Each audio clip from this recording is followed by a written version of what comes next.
రామ్ గోపాల్ వర్మ మనందరికీ తెలిసిందే. పోలీసులు దొరకకుండా పారిపోయి అక్కడక్కడ తిరుగుతున్నాడు. నిన్న రాత్రి ఒక వీడియో రిలీజ్ చేసాడు. నేను ఎక్కడికి పారిపోలేదు, నేను ఏడడం లేదు, నేను వణుకుపోవట్లేదు, నేను నా పనిలో నేను బిజీగా ఉన్నానని చెప్పేసాను. అయితే కొన్ని విషయాలు చెప్పుకొచ్చాడు. నేను ఎప్పుడో వేసిన ట్వీట్స్కి ఇప్పుడు కేసు అంట, అసలు ఆ కేసులో అంత ఇంపార్టెంటే కాదు, ఎందుకు అంత సీరియస్గా తీసుకుంటున్నారని చెప్పేసి మనోడు బాధ అన్నమాట. ఒకసారి మనోడు ఏం మాట్లాడుతున్నాడు వినిపిస్తాను చూడండి.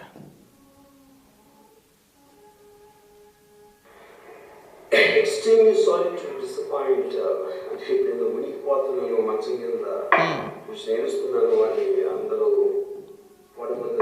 మరి వణుకుపోకపోతే ఎందుకు పారిపోయావా? విచారణకి దేనికి వెళ్ళట్లేదు అని అడుగుతున్నావు. నువ్వు వణుకుపోవట్లేదు, నువ్వు ఏడడం లేదు, పోలీసు నోటీసులు ఇచ్చారు కదా, ఫస్ట్ టైం ఇచ్చినప్పుడు ఏం చెప్పావు?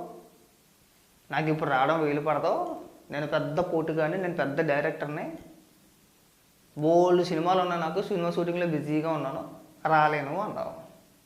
నీకు 25వ తారీఖున టైం ఇచ్చారు, మళ్ళీ రమ్మని చెప్పేసాను. ఇప్పుడు 25 అన్న వెళ్ళావా అంటే లేదు. పోలీసులు మీ ఇంటి దగ్గరికి ఏం చేసావా? పారిపోలా? నువ్వు ఇంట్లో ఉన్నావా? మీ సిబ్బంది ఏమని చెప్పారు? ఆడ కొంపలో లేడు, పారిపోయానగా చెప్పింది.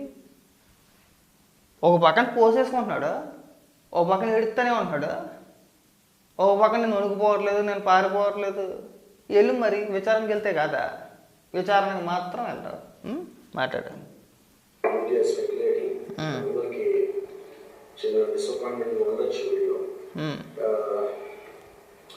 ఇక్కడ పాయింట్ ఏంటంటే ఇప్పుడు నేను ఆల్మోస్ట్ ఒక 1 year బ్యాక్ ఏదో ట్వీట్స్ పెట్టాను అని చెప్పేసి ఎలిగేషన్ అంట. నీకు తెలియదా నువ్వేం పెట్టావా? మేము చూపించమా నువ్వేంటి ఏం ట్వీట్స్ పెట్టావా? కాదు, ఒక మంచి పొజిషన్లో ఉండి ఒక డైరెక్టర్ కదా, ఫోటోలు మార్కింగ్ చేసి అలా పెట్టచ్చా? నేను ఏవో ట్వీట్స్ పెట్టి చూపించాల్సింది, నేను ఈ ట్వీట్స్ పెట్టాను, అందుకు నా పైన కేసు నమోదైంది, నన్ను ఎవడో ఏకలేడన్న తర్వాత చాలా ఇంటర్వ్యూల్లో నేను మీడియా వాళ్ళు ప్రశ్నించినప్పుడు మీరు అలా వేయడం తప్పు, అలా వేయకూడదు, చంద్రబాబు నాయుడు గారు మాజీ ముఖ్యమంత్రి, లోకేష్ గారిని ఉద్దేశించి చాలా వ్యంగ్యంగా మీరు చిత్రీకరించి చాలా దారుణంగా చూపిస్తున్నారంటే నా ఇష్టం, నా సినిమా అన్నావు, నన్ను ఎవడో అడ్డుకోలేడు అన్నావు.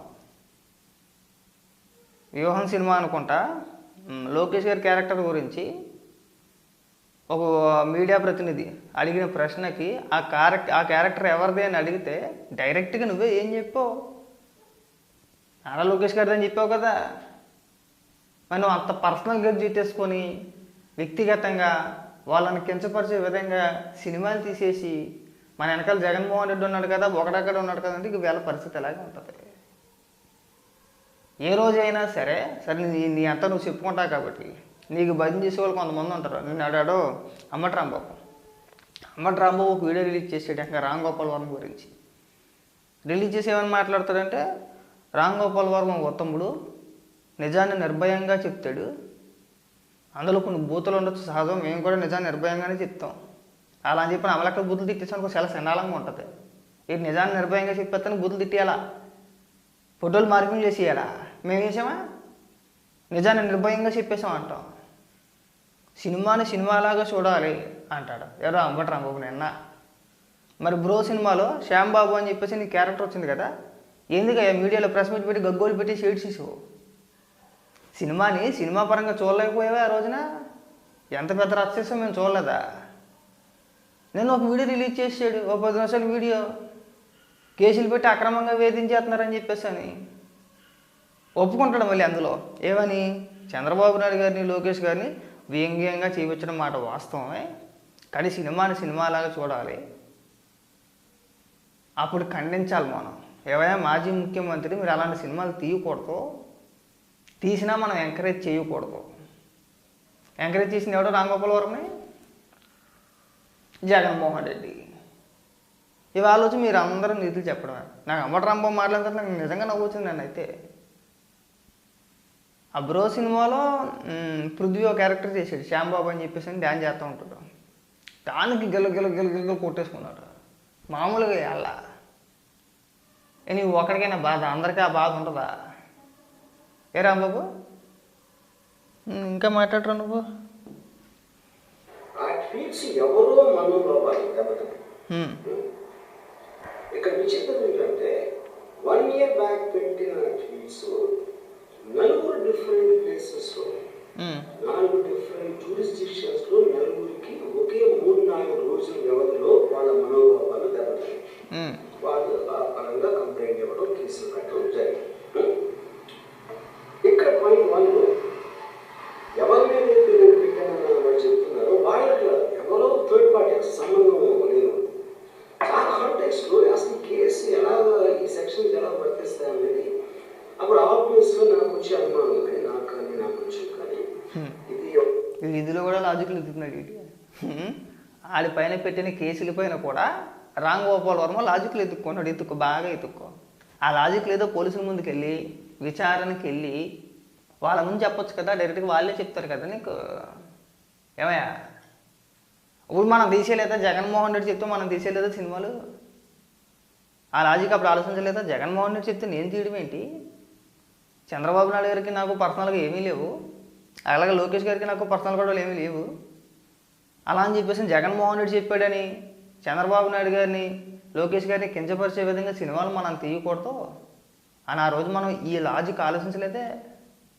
అంటే ఎవరో కేసు పెట్టారని చెప్పి కేసు ఫైల్ చేశారంట. అలా ఎలా చేసేస్తారు? విడితే గిడితే చంద్రబాబు నాయుడు గారు పెట్టాలి, లేదంటే లోకేష్ గారు పెట్టాలి మాట్లాడే పోటుగాడివి. ఆ రోజు నువ్వు జగన్మోహన్ రెడ్డి చెప్పాడని చెప్పి సినిమా ఎలా తీసేవయ్యా? ప్రొడ్యూసర్లు ఎవరో వైసీపీ నాయకులు. తెలీదా? ఎక్కడ పరిగెడతావు చూస్తాంగా. సిక్కుతా దొరికితే నిన్ను. మనం వేసిన ట్వీట్లు ఉన్నాయి, ఇంకా అలాగే ఉన్నాయి. సరే సినిమా తీస్తే తీసావు, సత్యం ఎలవలా పోయేవులే అనుకుంటాం. ట్వీట్లు ఎందుకు వేసావయ్యా? ఫోటోలు మార్పింగ్ చేసి 3 మహిళల ఫోటోలకి, ఒక ఫోటోకి చంద్రబాబు నాయుడు గారు, ఇంకో ఫోటోకేమో పవన్ కళ్యాణ్ గారు, ఇంకో ఫోటోకేమో నారా లోకేష్ గారు, ఇలా 3 తలకాయలు ఆ 3 మహిళలకి తగిలించి ఆ ఫోటోని నువ్వు ట్విట్టర్లో ఎందుకు పోస్ట్ చేసావయ్యా?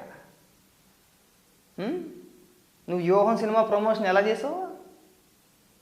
ఎంత దారుణమైన ట్వీట్ చేసావు నువ్వు అసలు. ఇవాళ వచ్చి ఎవరికి నువ్వు అబ్బాబాయ్ వెళ్ళి చెప్పేది ఈ లాజిక్లన్నీ పోలీసుల ముందు చెప్పు. ఈ లాజిక్లన్నీ నువ్వు పోలీసుల ముందు చెప్తే వాళ్ళు వింటారు చక్కగా. నువ్వు ఫస్ట్ టైమే వెళ్ళి నీకు నోటీస్ ఇచ్చినప్పుడు వెళ్ళుంటే ఇంత పెంట ఉండేది కాదు. హైదరాబాద్లో ఉండడు, కొంపలో ఉండడు, పారిపోతాడు. పైగా నేను పారిపోలేదు అంటాడు. ఎవడన్నా నమ్ముతాడా? నీ అంత పనికి మానసు ఉంటేనే ఇంకెక్కడ చూసున్నమాట. అర్థమైందా? నీ అంత పోరంబోకు పనికి మాల్సి ఉంటా ఈ భూ ప్రపంచంలో ఇంకొకటి ఉంటాం. ఒక పక్క నుంచి పరిగెడతానే ఉంటున్నాడు, ఒక పక్క నుంచి నేను పారిపోవట్లేదని ఏడుతున్నాడు. కాబట్టి ఈ అప్పటిపోయేకోవాలి మానేసి విచారణకు రా, వచ్చి తగలడితే బ్రహ్మాండంగా ఉంటుంది.